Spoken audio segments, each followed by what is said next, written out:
Hello students, better today we will study chapter number 4 in your biology. The topic is digestive system. तो बेटा digestive system क्या होता है? ये हमारी बॉडी में एक ऐसा सिस्टम है जो हमारी फूड को डाइजेस्ट करने में यानी कि फूड के डाइजेशन में, भोजन को पचाने में हेल्प करता है. अब ये डाइजेशन क्या होता है? बेटा the process of converting complex food substances into simpler absorbable form is called digestion. यानी कि जो फूड हम खाते हैं उसके कॉम्प्लेक्स सब्सटेंसेस को सिंपलर सब्सटेंसेस में बदलना और ऐसे सब्सटेंसेस में जो हमारे शरीर के द्वारा सोखे जा सकें, वो प्रोसेस क्या कहलाता है? डाइजेशन कहलाता है. तो कहने का मतलब है बेटा जो फूड हम खाते हैं वो कैसा होता है, उसके जो पार्टिकल्स होते हैं आप देखते हैं वो बड़े होते हैं, है ना. जो फूड हम खाते हैं उनके पार्टिकल्स बड़े होते हैं, कॉम्प्लेक्स होते हैं, लार्ज होते हैं. तो ये जो बड़े पार्टिकल्स हैं वो हमारी बॉडी के द्वारा इसी फॉर्म में सोखे नहीं जा सकते, हमारी बॉडी इनको सोख नहीं सकती, एब्जॉर्व नहीं कर सकती है.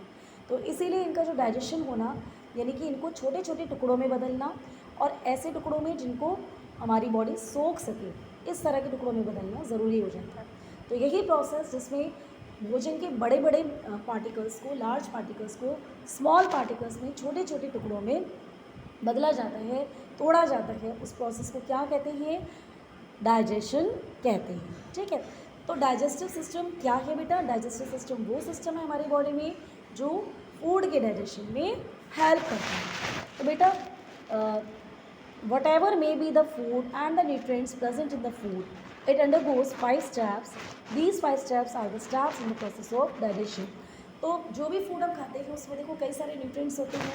कौन कौन से? Like carbohydrates, fats, proteins. ठीक है.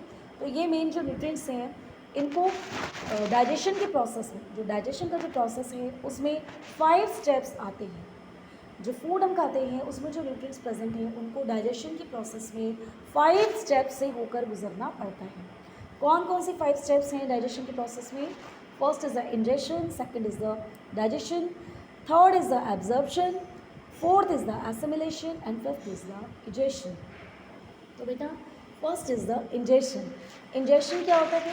It is the process by which food is taken in by the organisms is called ingestion. मतलब ऐसा प्रोसेस जिसमें फूड किसी ऑर्गेनिज्म यानी किसी प्राणी के द्वारा माउथ के अंदर, मुंह के अंदर लिया जाता है या बॉडी के अंदर लिया जाता है, माउथ के द्वारा बॉडी के अंदर लिया जाता है, उस प्रोसेस को हम क्या कहते हैं? इंजेशन. ठीक है. क्या समझ में आया आपको?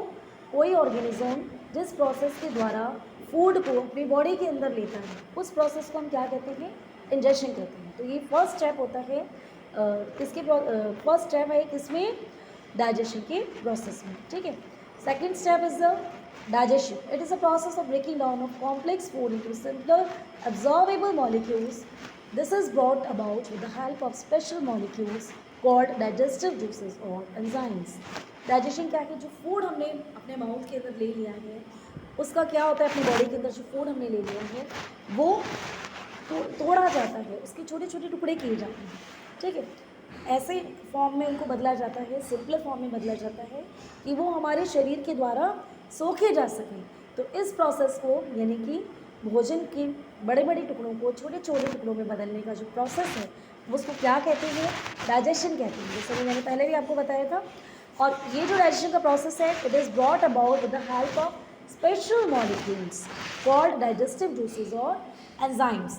और ये डाइजेशन का प्रोसेस स्पेशल मॉलिक्यूल्स की सहायता से होता है जिनको डाइजेस्टिव जूस कहा जाता है या फिर एंजाइम कहा जाता है. ठीक है. तो बेटा जो थर्ड स्टेप है डाइजेशन के प्रोसेस में वो है absorption. It is the process by which digested food is taken up और एब्जॉर्ब्ड बाय द बॉडी. जो फूड हमारा डाइजेस्ट हो चुका होता है, डाइजेस्ट मीन्स छोटे छोटे टुकड़ों में टूट चुका होता है, उस फूड को अब बॉडी क्या करती है? एब्जॉर्ब कर लेती है, सोख लेती है. तो यही जो एब्जॉर्ब करने का प्रोसेस है, फूड को बॉडी के द्वारा सोखे जाने का जो प्रोसेस है वो क्या कहलाता है? एब्जॉर्प्शन कहलाता है. ठीक है बेटा. नेक्स्ट इज द जो नेक्स्ट स्टेप है आपका डाइजेशन की प्रोसेस में वो है assimilation. The absorbed food is incorporated into living cells and is used by the body for its growth and other purposes. जो एब्जॉर्ब्ड फूड है यानी जो फूड हमारी बॉडी ने सोख लिया है, हमारे शरीर ने सोख लिया है, अब वो फूड क्या होता है?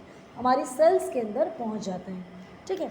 और हमारा जो फंक्शंस हैं, लाइफ के जो फंक्शंस हैं, बॉडी की जो फंक्शंस हैं और ग्रोथ वगैरह है बॉडी की, उसमें उस फूड का यूज़ होता है।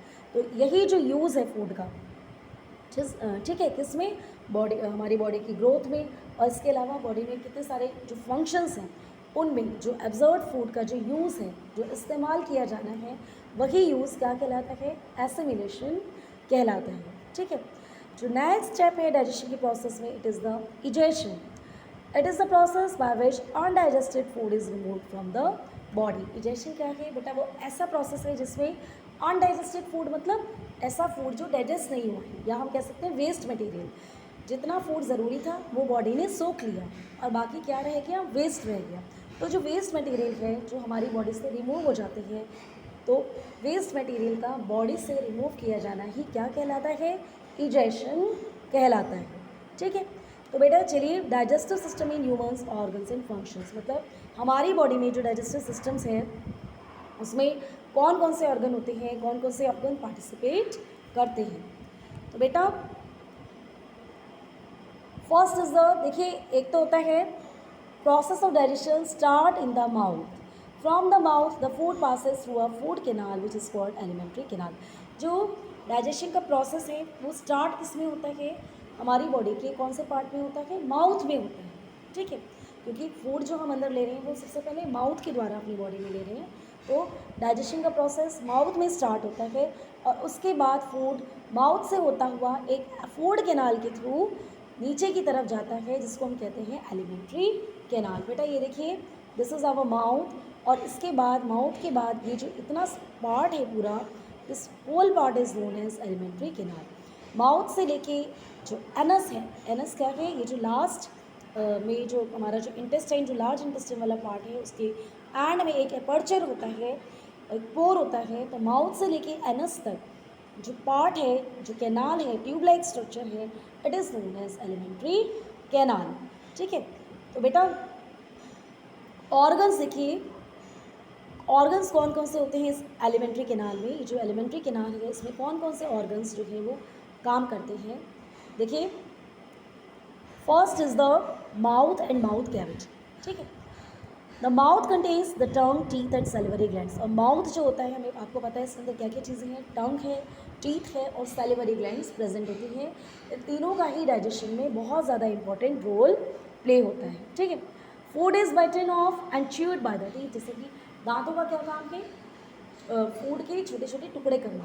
ठीक है, फूड के छोटे छोटे टुकड़े नहीं होंगे तो क्या होगा, हमारा जो फूड है, अगर माउथ में मतलब टीथ नहीं होंगे, दांत नहीं होंगे, तो फूड के छोटे छोटे टुकड़े कैसे होंगे, है ना। जब फूड के छोटे छोटे टुकड़े नहीं होंगे तो वो हमारे गले से नीचे कैसे उतरेगा, मतलब एलिमेंट्री कैनाल का जो आगे का पार्ट है वहाँ तक कैसे पहुँचेगा। ठीक है, तो यहाँ पे टीथ का बहुत ज़्यादा इंपॉर्टेंट रोल है, क्योंकि वो भोजन को चबाने में हेल्प करता है। ठीक, the chewed food gets mix with the saliva secreted by the salivary glands. अब हमारे माउथ में 3 पेयर होते हैं बेटा सैलिवरी ग्लैंड्स की। ग्लैंड्स क्या होती है बेटा, अच्छा ग्लैंड्स ऐसे स्ट्रक्चर होते हैं बॉडी में जो जिनका काम है कुछ ना कुछ सिक्रीट करना। जैसे कुछ ग्लैंड्स ऐसी होती हैं जो हार्मोन सिक्रीट करती हैं, कुछ ग्लैंड ऐसी होती हैं जो एंजाइम्स सिक्रीट करती हैं, और कुछ ग्लैंड्स ऐसी होती हैं जो जूसेस सिक्रीट करती हैं। ठीक, तो यहाँ पे जो हमारी सैलिवरी ग्लैंड है वो हमारे माउथ में मिलती है, और इसके 3 पेयर सैलिवरी ग्लैंड के मिलते हैं। और इसका नाम सैलिवरी ग्लैंड इसलिए है क्योंकि ये क्या सिक्रीट करती है, इट सिक्रीट्स सलाइवा।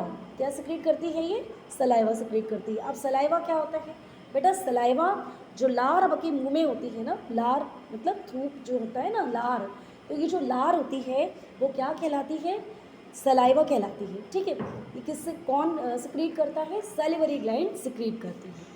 ठीक है बेटा, तो लार का यानी सलाइवा का भी बहुत ज़्यादा इंपॉर्टेंट रोल प्ले होता है, रोल होता है डाइजेशन में। क्यों, क्योंकि एक तो इसके साथ फूड को एक ही मीडियम प्रोवाइड कराता है। जो फूड अगर हम बिना लार के, आप इमेजिन कर सकते हैं कि अगर लार ना होती आपके मुंह में तो क्या होता है, जो फूड बिल्कुल सूखा सूखा रहता है ना, और उसको निगलने में भी आपको कितनी प्रॉब्लम होती।